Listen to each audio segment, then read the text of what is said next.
नमस्कार दोस्तों, ये वेलनेस कोच महेंद्र भदौरिया और आज बहुत इंपॉर्टेंट टॉपिक लेके आए हैं। That is protein. प्रोटीन पे मैंने पहले बहुत सारे वीडियो बनाए हैं दोस्तों, लेकिन आज का कुछ स्पेशल सेशन होगा प्रोटीन के ऊपर में।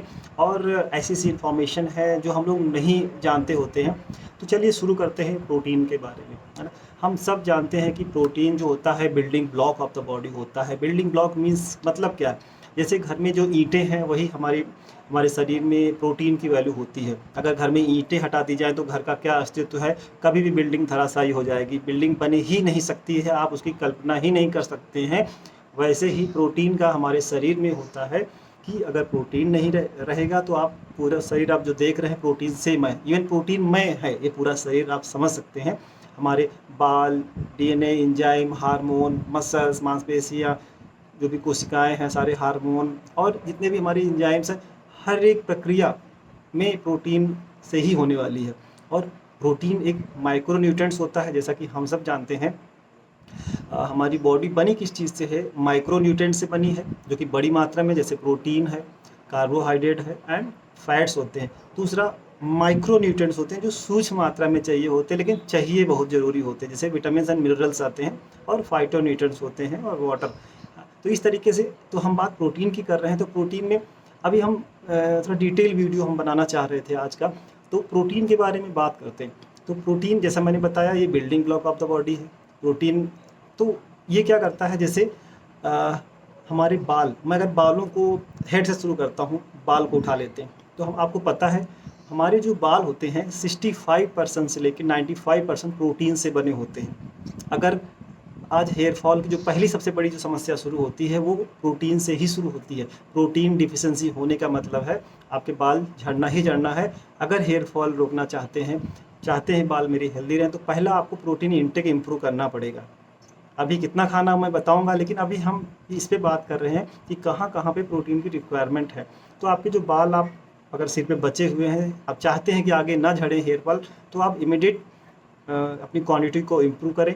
और तो बाल जो हैं प्रोटीन से बने होते हैं, है ना। उसके बाद स्किन, स्किन पूरे ऑर्गेन में, आप जो भी स्किन की क्वालिटी है, आप स्किन भी प्रोटीन से बनती होती है। हमारे डीएनए, हमारे एंजाइम, हमारे हार्मोन, सारे के सारे हमारे जो मसल्स हैं, मसल भी प्रोटीन से बने होते हैं। और हर एज ग्रुप में प्रोटीन का अलग अलग रोल होता है। जैसे मैं कहानी शुरू करता हूँ थोड़ा सा। जब कोई बच्चा माँ के गर्भ में आता है, इवन प्रेगनेंसी जब कोई प्लान करता है, तभी से प्रोटीन की रिक्वायरमेंट, कल्पना करिए कि कोई प्रेगनेंसी कंसीव होती है। प्रेगनेंसी भी तभी कंसीव होगी जब बॉडी हेल्दी होगी, प्रोटीन की क्वांटिटी इंटेक अच्छा होगा, हेल्दी सेल्स होंगे, हेल्दी सारे हार्मोन। सपोज हार्मोन ही डिसबैलेंस हैं, तो थायराइड थायराइड हो रखा है, तो कैसे प्रेगनेंसी कंसीव हो सकती है? तो ये कहानी बहुत पहले से शुरू होती है, लेकिन अभी हम शुरू करते हैं प्रेगनेंसी। मान लीजिए प्रेगनेंसी कंसीव हो गई, ठीक है। अब नवजात शिशु माँ के गर्भ में आ जाता है, तो उसी टाइम से उसको, जिस दिन से आप 0 डे, यानी कोई इंसान जब पैदा होता है और जब मरता है, जो भी उसकी उम्र में मरता है, तो कहा जाए जीरो, जब आप जीरो अवस्था में होते हैं, पहला दिन जब माँ के गर्भ में आते हैं, इवन पहला पैदा होने के 9 महीने पहले से जब अस्तित्व में आते हैं, तब से प्रोटीन की रिक्वायरमेंट शुरू होती है। और सबसे मोस्ट इम्पॉर्टेंट अगर माइक्रो न्यूट्रिएंट्स है इस धरती पे, तो कहा जाए अमृत। एक बच्चे के लिए वो अमृत होता है। जैसे समुद्र मंथन में अमृत निकला था, वैसे मैं कहूँगा जब न्यूट्रिएंट की बात आती है तो दैट इज़ प्रोटीन। तो प्रोटीन बहुत अहम रोल है। गौर से मेरी बातें आप सुनिएगा, वीडियो लंबा होगा लेकिन ये लाइफ चेंजिंग वीडियो हो सकता है। तो जब कोई बच्चा माँ के गर्भ में आता है, तो उस टाइम में जो भी माँ खाना खाएगी उसमें प्रोटीन इंटेक बहुत अच्छा होना चाहिए। इवन प्रेगनेंसी में जितना उस महिला का वजन होता है, उसको 1.5 ग्राम पर केजी वेट के हिसाब से प्रोटीन लेना होता है। और इस प्रेगनेंसी की अवस्था में आप देखेंगे कि जो माँ होती है, जो भी खाती है, उसको वोमिटिंग हो जाती है, कुछ खाएगी निकल जाता है। और अगर आप वेजिटेरियन हैं तो आप किसी भी हालत में 30 ग्राम से ज़्यादा, 35 ग्राम से अधिक का प्रोटीन दिन भर नहीं कंज्यूम करते हैं। और कोई भी महिला कितनी भी दुबली पतली होगी, 50 किलो से ऊपर ही होगी, यानी कि अगर वो 50 किलो की महिला है तो करीब 75 ग्राम प्रोटीन आपको लेना है, 75 gram protein per day consume करना है। और वो 30 से 35 ग्राम में सिमट के रह जाती है, यानी 50%।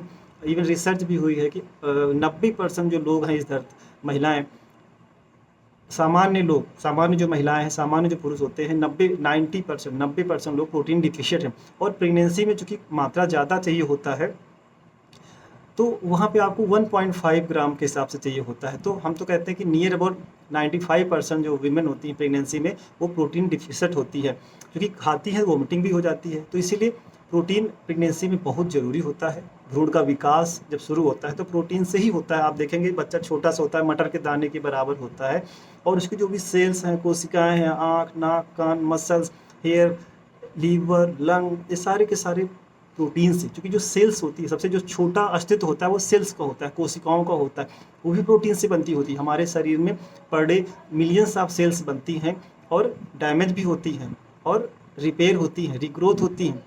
ग्रोथ में कहा जाए कि सेल्स, वो एक सेल्स से कहानी शुरू होती है। छोटा सा बच्चा एक सेल्स होता है, धीरे धीरे बहुत सारी सेल्स जुड़ती हैं, वो एक सेल से टिश्यू बनता है, टिश्यू से फिर उसके कुछ ऑर्गेन के फॉर्म में आता है, फिर एक ऑर्गेन सिस्टम डिजाइन होता है, फिर उसके liver, kidney, lungs, brain, heart, kidney, पैर, हाथ, नाक, कान, ये सब क्या है, बहुत सारे ऑर्गेन्स बनते हैं, और एक ऑर्गेन सिस्टम मिला के एक उसकी बॉडी का निर्माण होता है। तो और इन सब चीज़ों में प्रोटीन का बहुत व्यापक, बहुत बड़ा रोल होता है, जो कि सबसे ज़्यादा मोस्ट निगलेक्टेड अगर कुछ होता है तो दैट इज़ प्रोटीन होता है। तो प्रोटीन की अवेयरनेस के तौर पर मैं ये वीडियो बना रहा हूँ कि प्रेगनेंसी से ही माँ को अच्छी क्वांटिटी की मात्रा में हर चीज़ में प्रोटीन सोर्स ऐड करने चाहिए। प्रोटीन सोर्स कहाँ कहाँ है हम उस पर भी बात करेंगे, लेकिन प्रोटीन इस अवस्था में इतना इम्पॉर्टेंट होता है। ठीक है, तो बच्चे की ग्रोथ के लिए, ग्रोथ अगर सही से प्रोटीन लेंगे कि बच्चे की अच्छी ग्रोथ होगी। नहीं तो क्या होता है, प्रेगनेंसी में जब अल्ट्रासाउंड्स वगैरह होते हैं तो सुनने में आता है कि बच्चे के अंग डेवलप सही से नहीं हुए हैं, उनके उनके हार्ट बीट नहीं आती है, उनका हार्ट सही से पंप नहीं कर रहा है, क्योंकि वो सब मसल्स हैं, वो सब प्रोटीन से बने होते हैं। उनके जो अंग हैं बच्चे के सही से डेवलप नहीं होते हैं प्रेगनेंसी में। तो ये सब चीज़ें क्या है, प्रोटीन। तो प्रोटीन प्रेगनेंसी के दौरान पूरे 9 मंथ में बहुत इंपॉर्टेंट होता है दोस्तों। प्रोटीन भर भर के लेना है, मतलब आपको जितना मैंने बताया 1.5 ग्राम पर केजी वेट के हिसाब से प्रोटीन खाना है, महिलाओं को ध्यान देना है। और अब बात आती है डिलीवरी।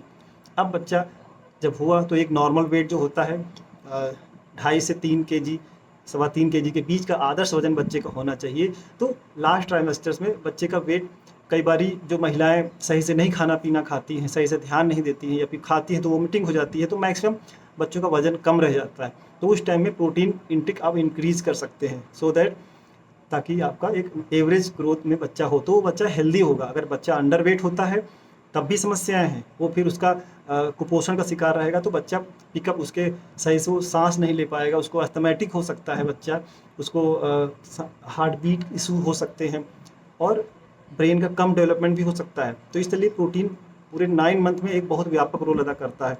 अब बच्चा पैदा हो जाता है, जो भी 2.5-3 केजी का होता है, चाहे वो ऑपरेशन से हो चाहे नॉर्मल से हो, तो उस दौरान माँ की जो ब्रेस्ट फीडिंग शुरू हो जाती है, जो मिल्क का प्रोडक्शन होता है, उसके लिए बहुत सारे हार्मोन्स होते हैं, बहुत सारे इंजाइम्स होते हैं।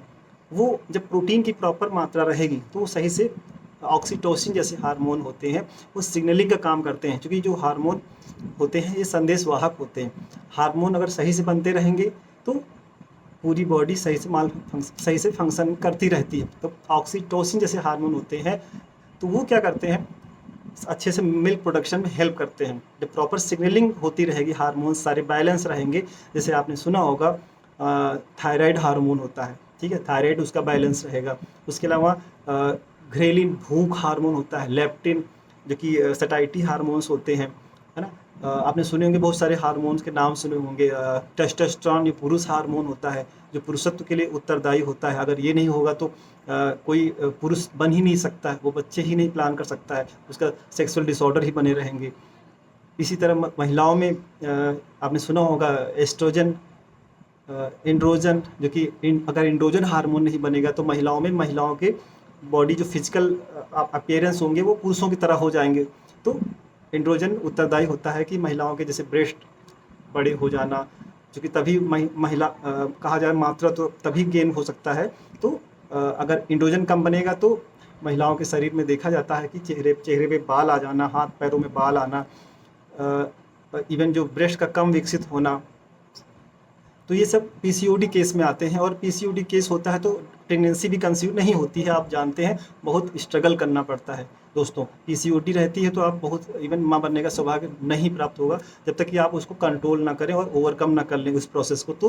तो दोस्तों आपने देखा कि इतने इंपॉर्टेंट हार्मोन होते हैं, और ये सारे के सारे जो सेक्स हार्मोन होते हैं, चाहे वो पुरुष हार्मोन हो जैसे मैंने टेस्टोस्टेरोन का बात किया, और एंड्रोजन हो, एस्ट्रोजन हो जो कि पीरियड्स वगैरह प्रेगनेंसी हार्मोन्स को कंट्रोल करते हैं दोस्तों, है ना। इस तरीके से ग्रोथ हार्मोन होते हैं, बहुत सारे होते हैं जो लंबाई बढ़ाने में हेल्प करते हैं। जिन बच्चों की हाइट नहीं बढ़ती है तो हम उनको प्रोटीन इंटेक बढ़ाने के बारे में बात करते हैं, जिससे उनका जो एचजी ग्रोथ हार्मोन होता है बढ़ता है, तो उनकी हाइट भी अच्छी इंक्रीज होती है। तो इससे जिन पेरेंट्स जो हाइट में कम होते हैं, अगर वो बच्चों को अच्छी क्वांटिटी में प्रोटीन देते हैं, क्योंकि बच्चों के लिए भी, छोटे बच्चों का भी, जैसे मैंने बताया कि बच्चा जब छोटा होता है, बढ़ना शुरू होता है, तो उसको भी सेम 1.5 ग्राम प्रोटीन पर केजी वेट चाहिए होता है। और बच्चे तो और भी खाने में चूजी होते हैं, वो पिज़्ज़ा बर्गर जंक फूड बहुत लाइक करते हैं, तो लेकिन अगर कोई न्यूट्रिशियस फूड दोगे तो नहीं खाएंगे, हरी सब्जी नहीं खाएंगे, तो उनके साथ बहुत इशू होते हैं दोस्तों, है ना। तो ये सब चीज़ें जानना बहुत ज़रूरी है।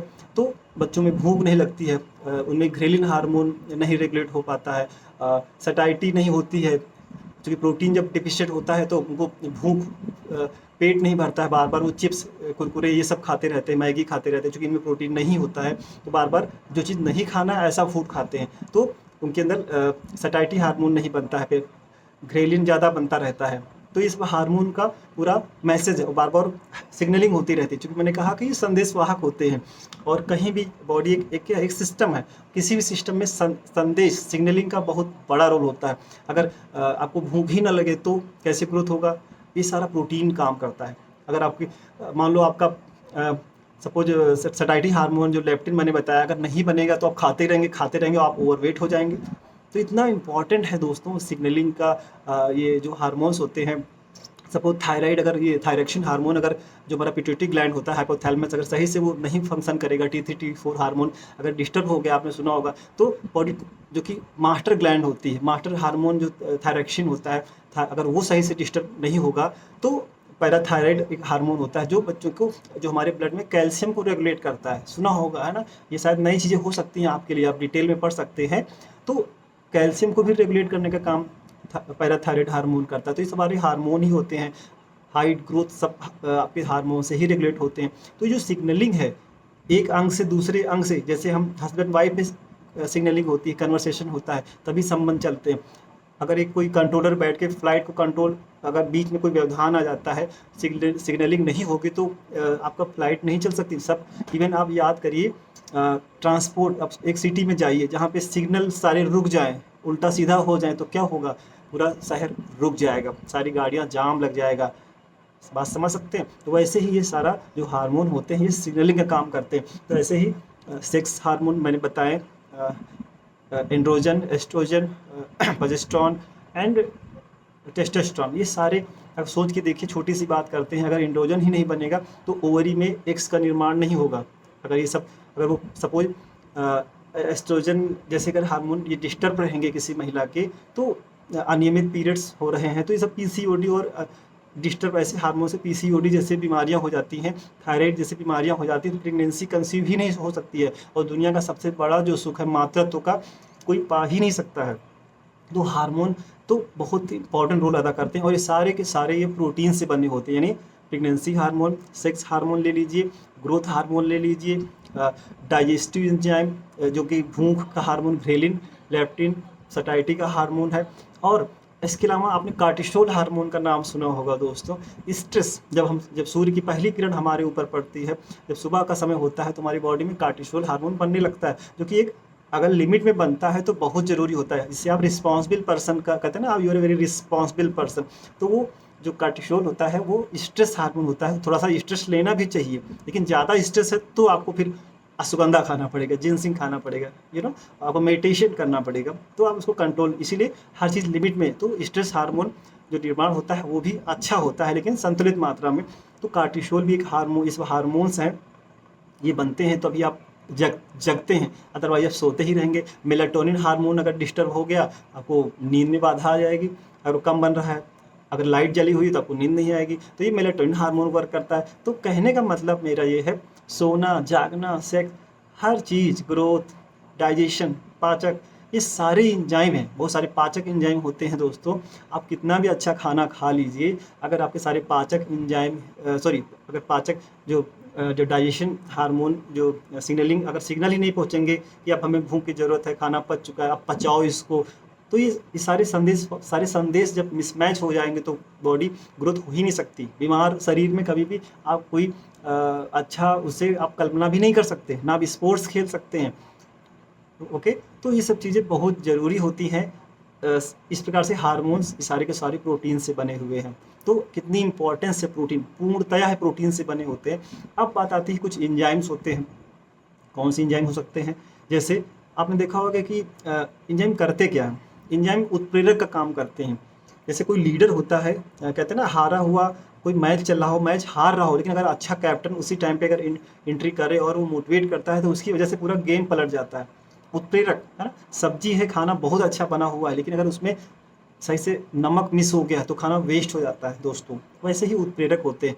उत्प्रेरक जोश बढ़ाने वाला काम करते हैं। उत्प्रेरक सिग्नल तो आपको हार्मोन दे देते हैं, लेकिन उत्प्रेरक का काम होता है, जो उत्प्रेरक होते हैं वो सारी जो स्लो प्रक्रियाएं हैं उनको तेज कर देना। जैसे मेटाबॉलिज्म के लिए उत्तरदायी होते हैं। अगर मेटाबॉलिज्म को बढ़ा देते हैं। अगर मेटाबॉलिज्म ही स्लो हो जाएगा तो आपका डाइजेशन नहीं होगा, आपका पाचन एंजाइम नहीं बनेंगे, पाचन नहीं हो पाएगा। जब पाचन नहीं होगा तो आप सोच सकते हैं, अगर गट हेल्थ ही प्रॉपर नहीं वर्क करेगा तो पूरा बॉडी, पूरा सिस्टम, एनर्जी प्रोडक्शन नहीं होगा। सेल्स में एनर्जी प्रोडक्शन कैसे होता है?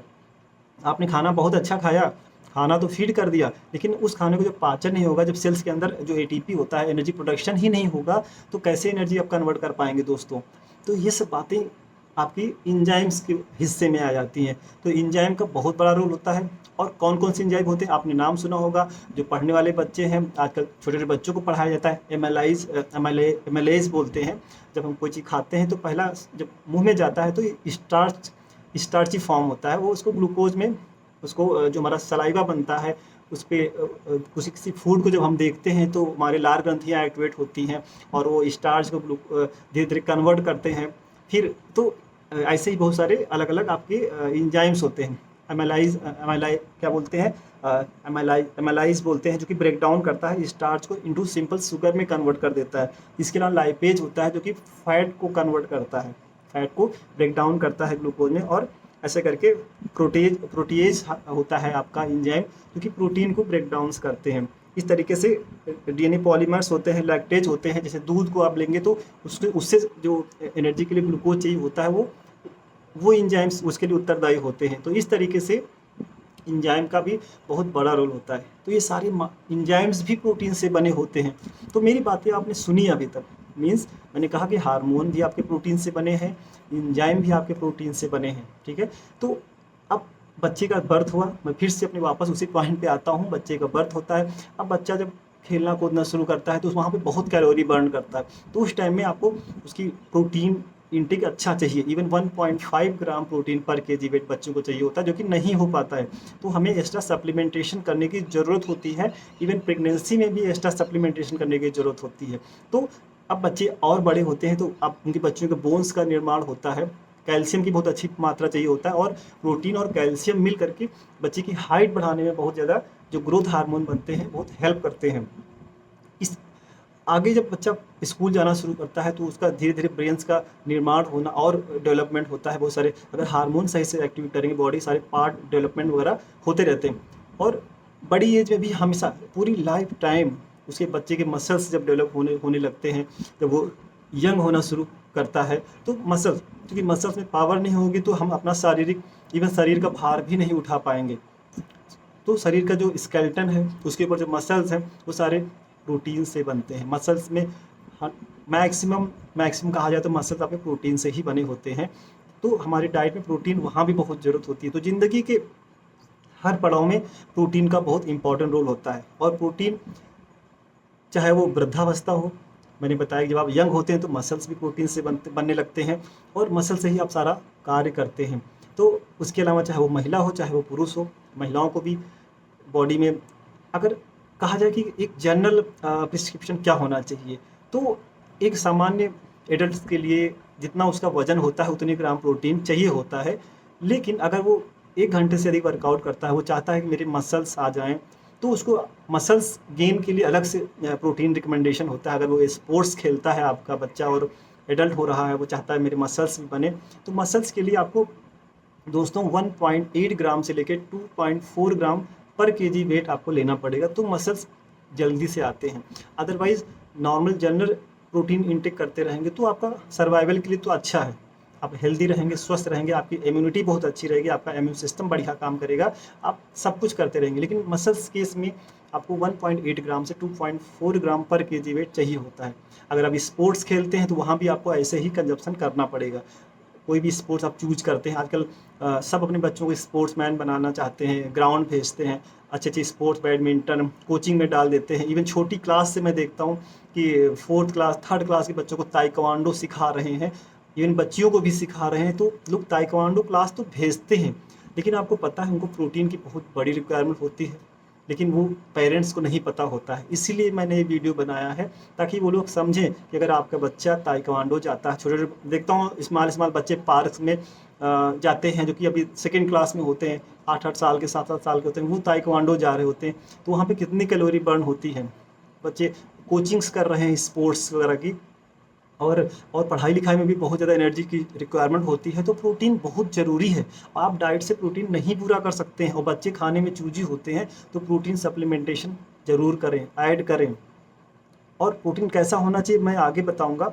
आगे बढ़ते हैं। जब मान लो बच्चियाँ 12-13 साल की होती हैं, 14 साल की होती है, तो उनके पीरियड्स आना शुरू होते हैं, है ना। वो भी एक ऐसी अवस्था होती है जहाँ पे बहुत ज़्यादा चूँकि हीमोग्लोबिन कम होने लगता है, और हीमोग्लोबिन भी प्रोटीन का ही पार्ट है, प्रोटीन से ही वो उसे कैरियर होते हैं। अगर प्रोटीन नहीं रहेगा तो वो हीमोग्लोबिन की कमी भी हो जाती है, और बच्चियों का पढ़ाई लिखाई में मन नहीं लगता है, और फिजिकल भी कर रहे होती है, स्पोर्ट्स भी खेलती हैं आजकल की लड़कियां, तो उनको भी प्रोटीन उनकी ग्रोथ के लिए बहुत ज़रूरी होता है ताकि हीमोग्लोबिन वगैरह अच्छा बनता रहे। आगे चल के जब उनको माँ बनने का समय आता है तो सेम, जब मैंने कहानी माँ से ही शुरू करी और फिर वहाँ पे हम पहुँच गए हैं, तो वहाँ भी प्रोटीन चाहिए होता है। जब अच्छे से डेवलपमेंट होता रहेगा, बच्चियों को राइट प्रोटीन लाइफ टाइम मिलता रहेगा। सामान्य मैंने बताया कि जितना उनका वजन है उतने ग्राम प्रोटीन खाना है, तो प्रोटीन प्रॉपर लेती रहेंगी तो सही से पूरी बॉडी फंक्शन करेगी, सारे हार्मोन बैलेंस रहेंगे, और वो एक अच्छी माँ बन सकती हैं फ्यूचर में। तो तो ये साइकिल ऐसे ही कंप्लीट होता है। और एक अवस्था आती है, आपने देखा होगा कि आफ्टर 30 ज़्यादा जब प्रेगनेंसी कंसीव होती है, उसके बाद जब बच्चे होते हैं तो बहुत सारे हार्मोन डिसबैलेंस होते हैं, तो प्रोटीन को कभी हल्के में नहीं लेना है आपको। और मेनोपॉज 45-50 के बाद जब मेनोपॉज की अवस्था आती है, तो उसके बाद लोगों में देखा गया है, इवन जब बच्चे हो जाते हैं उसके बाद ही आप देखोगे महिलाओं में चिड़चिड़ापन बहुत आता है, वो हार्मोन डिसबैलेंस हो गए हैं। तो लेकिन लोग समझ नहीं पाते, लोग लड़ाई करने लगते हैं, वो उनमें साइकिक जैसे सिम्टम्स आते हैं आफ्टर प्रेगनेंसी। इवन मेनोपॉज अवस्था में तो ज़्यादा ही होता है, देखा गया है महिलाएं चिड़चिड़ी हो जाती हैं, लड़ाई बहुत ज़्यादा घरों में होने लगती है। लेकिन जो समझदार, अगर उनके घर में कोई डाइटिशियन है, न्यूट्रिशियस्ट है, न्यूट्रिशन एक्सपर्ट है, तो वो समझ जाएगा कि इनको कहीं ना कहीं उन हार्मोन डिसबैलेंस है, तो उनको ओमेगा 3 जैसी चीज़ें डाइट में ऐड करनी है, उनको अश्वगंधा ब्राह्मी जैसी चीज़ें ऐड करनी है, कैल्शियम और आयरन सप्लीमेंटेशन की ज़रूरत है, क्योंकि डिफिशेंसी हो जाती है। और मूड स्विंग होना, जैसे जो मूड स्विंग होता है वो भी, जैसे आपने डोपामीन होते हैं, सेरोटोनिन हार्मोन्स होते हैं, ये सारे हार्मोन्स ही हैं। हैप्पी हार्मोन होते हैं, डोपामीन, सेरोटोनिन, ऑक्सीटोसिन, ये सब हार्मोन डिसबैलेंस हो जाते हैं। किस वजह से होते हैं? सप्लीमेंट्स जो मैंने अभी बताए हैं, इसमें प्रोटीन का बहुत बड़ा रोल होता है। ओके, तो अब मेनोपॉज सुगमता से मेनोपॉज आए, जो हमारी मदर्स हैं, जो बड़ी सिस्टर्स हो सकती हैं, जो 45-50 के बाद अवस्था में मेनोपॉज में इनके मूड स्विंग्स हो जाते हैं, चेंज हो जाते हैं, और घर वाले समझ नहीं पाते, बोलती है तो पागल हो गई है। तो वो प्रोटीन डिफिशिएंसी बहुत बड़ा मुद्दा होता है ऐसे केसेस में। तो प्रोटीन इंटेक बढ़ाना है, और भी चीज़ों की कमी होती है स्पेशली, लेकिन चूँकि मैं प्रोटीन पे बात कर रहा हूँ, तो प्रोटीन अगर आप उनको राइट क्वान्टिटी में प्रोटीन इंटेक करते रहेंगे तो आप देखोगे उनका मेनोपॉज बहुत सुगमता से निकल जाएगा, और उनके हार्मोन सारे बैलेंस रहेंगे, और एक खुशहाल ज़िंदगी जीते हुए वो मेनोपॉज की जो अवस्था होती है उसको भी क्रॉस करेंगे।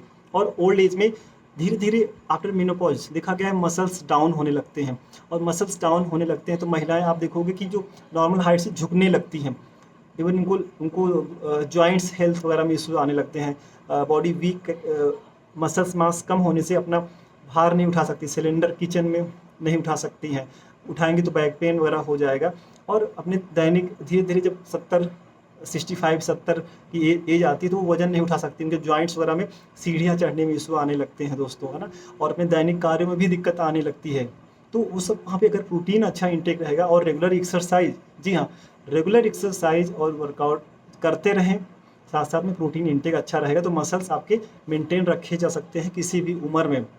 और ओल्ड एज में भी आपके जैसे काम, चलने फिरने, आप एटलीस्ट अपना नहाना, खाना पीना, अपने पर्सनल काम आप जब तक बीजिए, 90 साल 100 साल, आप अगर सही से प्रतिदिन अपना वॉकिंग, एक्सरसाइज कर रहे हैं और प्रोटीन इंटेक अच्छा रखेंगे तो आपकी ओल्ड एज में भी आपकी मेमोरी से लेके आपके मसल्स सब हेल्दी रहेंगे और एक खुशहाल ज़िंदगी आप जिएंगे दोस्तों, है ना।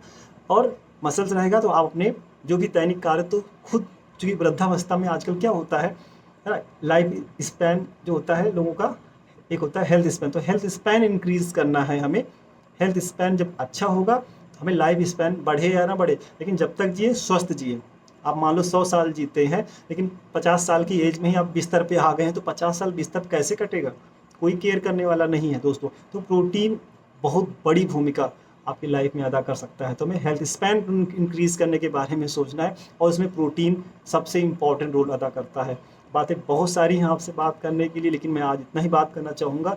और हाँ, एक चीज़ मैं ज़रूर बताऊँगा, प्रोटीन आप डाइट से पूरा करने के प्रयास करें। कहाँ प्रोटीन है ये सब जानते हैं, आप गूगल करेंगे।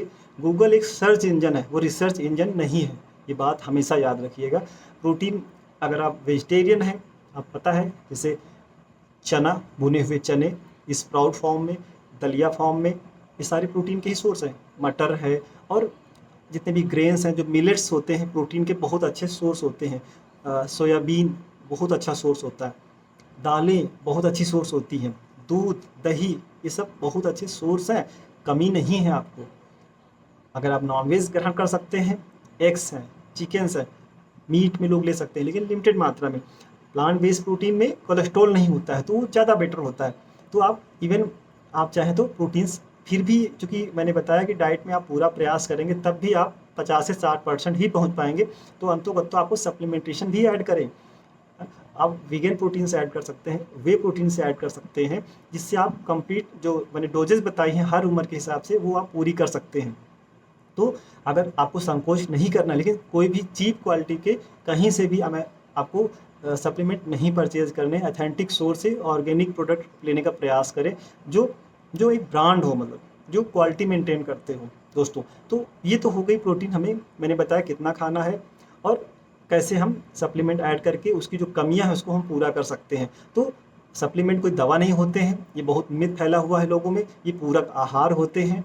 जैसे आजकल अचार बना के रखते हैं तो खाते हैं, पूरा 1-2 साल खाते हैं। जैसे मान लो फसल पैदा हुई गेहूँ, उसको स्टोर करके लगातार यूज करते रहते हैं। वैसे सप्लीमेंट्स होते हैं, वो आपके फूड होते हैं, वो सोयाबीन से बने, सोया आइसोलेट्स से बने होते हैं, ये लोग पीस से बने होते हैं और बढ़िया सोर्स होते हैं। अब वो बस डिब्बों के फॉर्म में होते हैं तो लगता है कि मेडिसिन है, वो मेडिसिन नहीं है दोस्तों, वो आपका फूड है, बॉडी फूड है, उसको ग्रहण करिए।